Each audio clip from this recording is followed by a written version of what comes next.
There were rumors in the funeral industry locally that there were these granola heads in Westminster who had some property and they were burying bodies unembalmed without vaults. And there were talk about animals digging up the graves, you know, that the place was haunted. I mean, there were all sorts of crazy things being talked about at the time.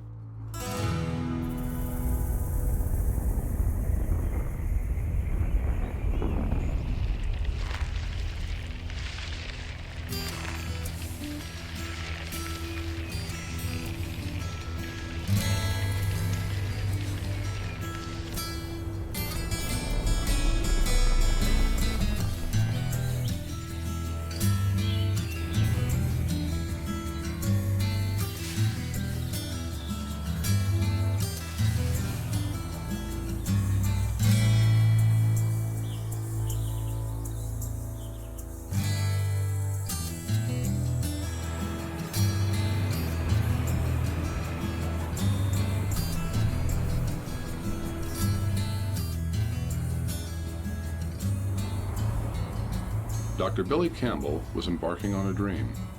It would forever change his life and his community. It was to conserve land in a way that no one had ever envisioned. So we had everything from the local townspeople to some of the churches, I think, just were worried about what we were up to. I probably could not have pulled this off here without being the town doctor. Hey. This small South Carolina community has relied on Dr. Billy's medical services for over 17 years. All right. So how's it going? Everything's basically the same deal. His wife, Kimberly, manages their business. Were you able to change that hospice meeting? Yes. I did an LFT, I did a I've done ultrasound, ultrasound. I did. And he needs to go see Patel, the pain doctor, but we can wait till. Okay. Morning, Lisa. Good morning. How are you? Good.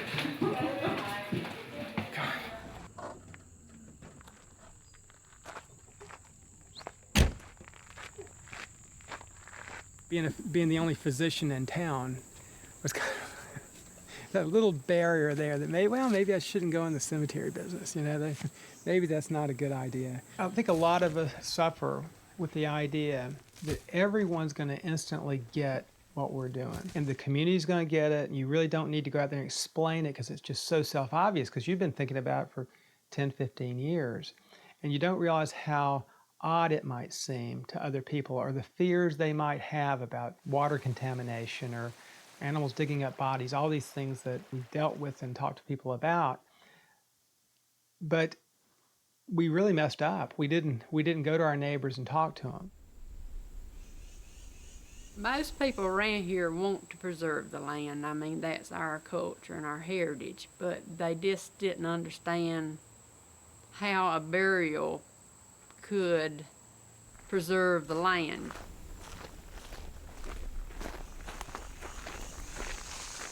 This is it right here. See how natural it looks? This is our grave site, and this is what we wanted to be natural. So this is, to me, the most beautiful place in the woods. I mean, it's strange how people pick out spots, but when you know your spot you want to be buried, and when you see it, you'll just know it. It's just gorgeous here. Billy's idea began with 38 acres of land in the foothills of the Appalachians.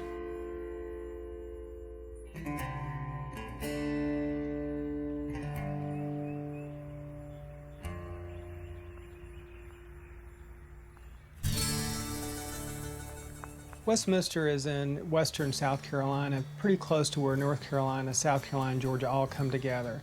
My family's been here since the 1700s. Even before there was a Westminster, we lived right down the creek behind the house here. It is a place that is very conservative, but they also have a long tradition of tolerating eccentrics. So maybe that's in my favor too.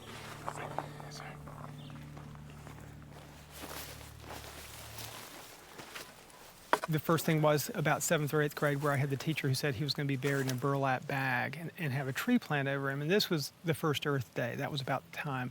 And I was in middle school. And I just thought that was the coolest thing I'd ever heard. So I would always tell people, when I die, I'm going to be put in a burlap bag and have a tree planted over me because Mr. Cruz had said that. I just thought that was a cool thing.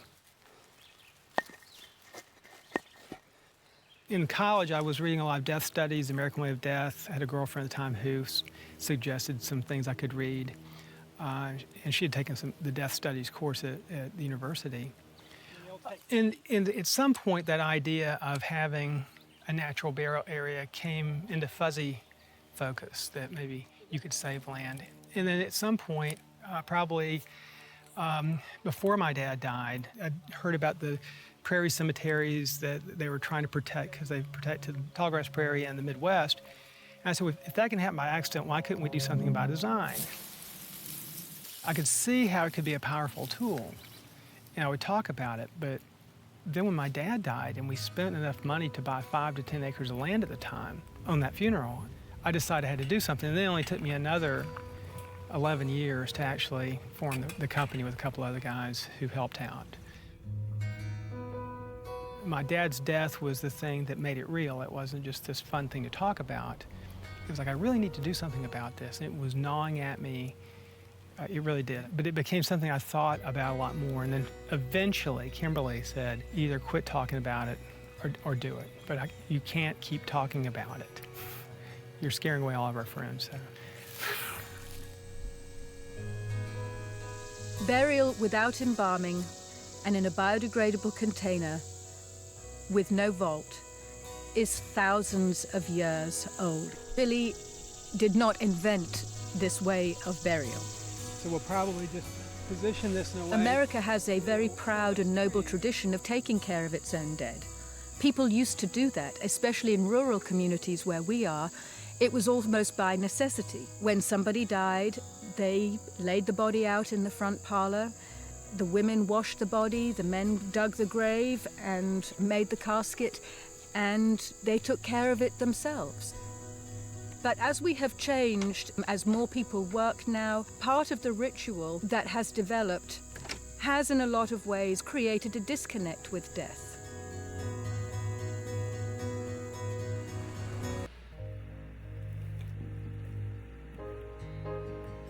I think cremation is the second greenest thing you can do. I think cremation, where you bury the remains, like we did today, in a conservation burial ground. That's a very green way of doing things.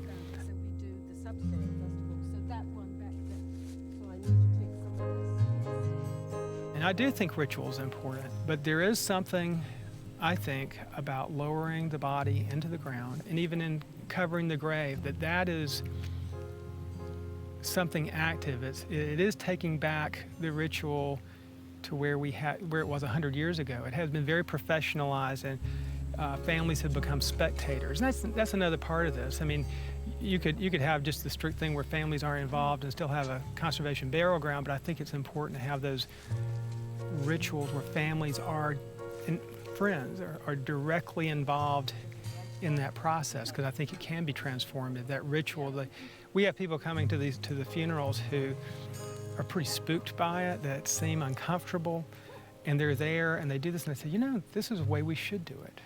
This is the right thing to do. Or you can go like to where my dad's buried, and there's pea gravel and everything. Talk about nature at bay. You've got the chain link fence and the pea gravel. Now that's comforting to some people, but for me it's not. But you almost have to ask, why is that comforting?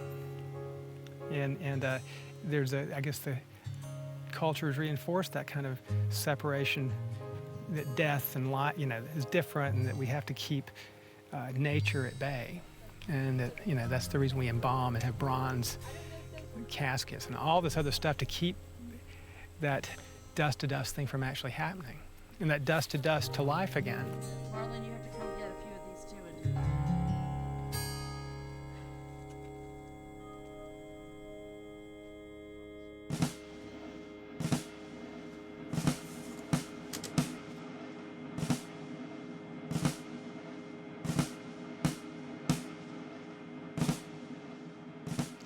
Embalming was not part of American burial practices until the Civil War, where it was a means to preserve remains for the rail ride home that these soldiers would take back to their cemeteries in the North. So in 1865, you have the embalming of Abraham Lincoln. Lincoln, after his assassination, his remains were embalmed, placed briefly on view, and then loaded onto a funeral train that was bound for Springfield, Illinois. That journey took about 2 weeks and covered some 1,600 miles. During the course of the journey, the funeral train stopped at some dozen northern cities along the way, and it's estimated that in all, some 1 million Americans filed past the open casket of the slain president. His very public embalming and his very public funeral, I think more than any single event, helped sell embalming to a population that had been wary of it. But once it became part of the American funeral tradition, then it gets caught up into all kinds of big changes in American society. By the turn of the century, you have death and dying moving out of the home and going to foreign establishments, the hospital and then the funeral home, where you have a stranger, for the most part, handling these intimate final acts. People really do have this idea that they're going to be like Vladimir Lenin, lying there in perfect repose for years and years and years. And I guess if you're in a cold environment, a dry environment, maybe, but it really doesn't. When you're embalming someone, basically you embalm them with enough embalming fluid to get them through the ceremony. If you've ever seen bodies that have been buried for a while, even if they're recognizable, they're certainly not attractive. All the nice frilly clothes, there's mold and other things grow on it. So people have this idea that they're being preserved. I think if people really understood or saw what was going on, they wouldn't choose that. We just found out one of our client families has had a death. They've already buried their father earlier this year, and this is also one of my high school friends' mother. Tarps down in the woods, the nice other tarp. So. We received a first call, which is probably formerly known as a death call, from the Oconee Medical Center, and the family has requested our services of a green burial. The family has requested for the body not to be embalmed, which is in the guidelines of a green burial at Ramsey Creek Preserve. We will be taking the remains to the cemetery wrapped in a shroud per the family's request. There will be no coffin or casket or any other method of facility other than the shroud. We'll roll her and we'll place the sheet up under her.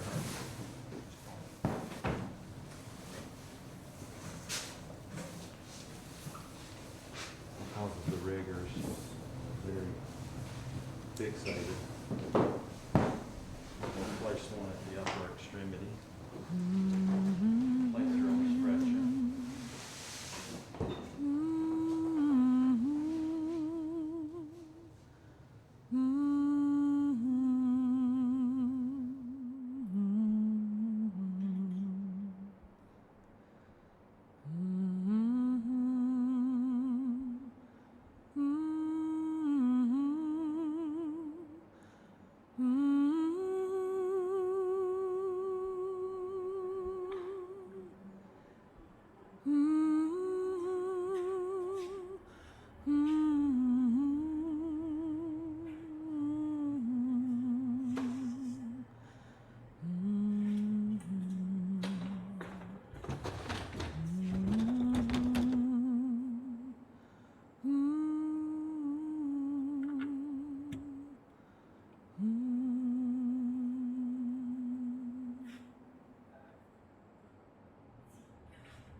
I can get down and And I get got a third strap. Yeah. Have you got a third strap? We do have a third strap.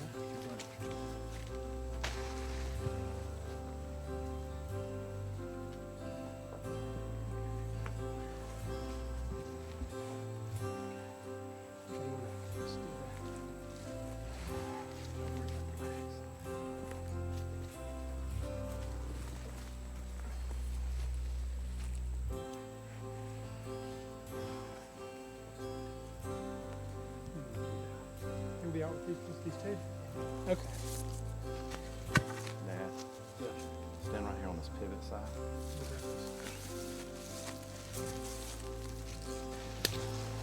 Easier into the ground.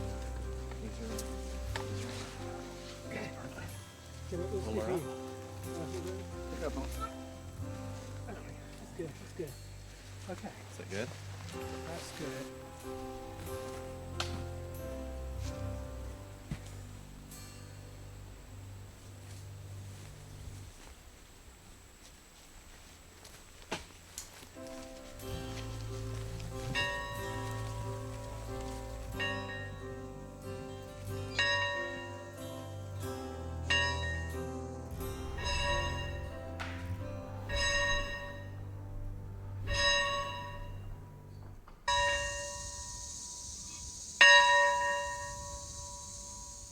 This chapel was once a country church, and it was going to disarray. It was basically falling down.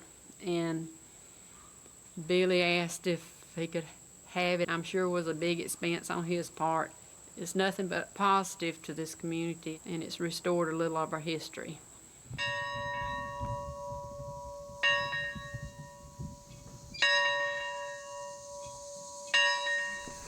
We decided they would get married here because Michael's mother's buried here. This was a place she chose, and we wanted her to be a part of this. It just felt more personal for us.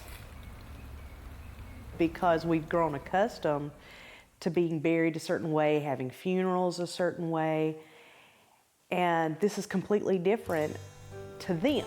But Michael and I both know that this is something that's been going on since the beginning of time, pretty much. I mean, it's all natural from dust we came to dust we'll go, so. Actually, my husband was not a part of the decision because he expected to live another 20 years. He died suddenly in the night. So it all fell on me the next morning to decide what to do, actually in the emergency room that night. But we had talked about green burial, but we hadn't made any decisions because we thought we weren't at that point yet. They asked me about using embalming fluid. I said no because we wanted to consider green burial and we were going to do cremation, so it wasn't necessary to do that. Important for me was the ability to come and sit here, come and walk with the dog, come and sit if I want to, just watch the stream and listen to the water. I have a retired Army general as a neighbor, and he contacted them and got the Army bugler to come and play taps, which is something that I wanted to have done. The only really traditional military thing as a part of the natural ceremony.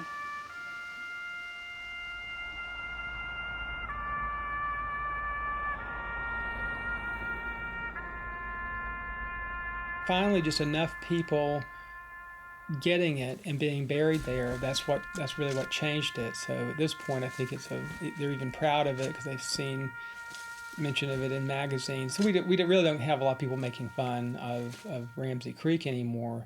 I think it's an accepted part of the community and even a point of pride for a lot of people.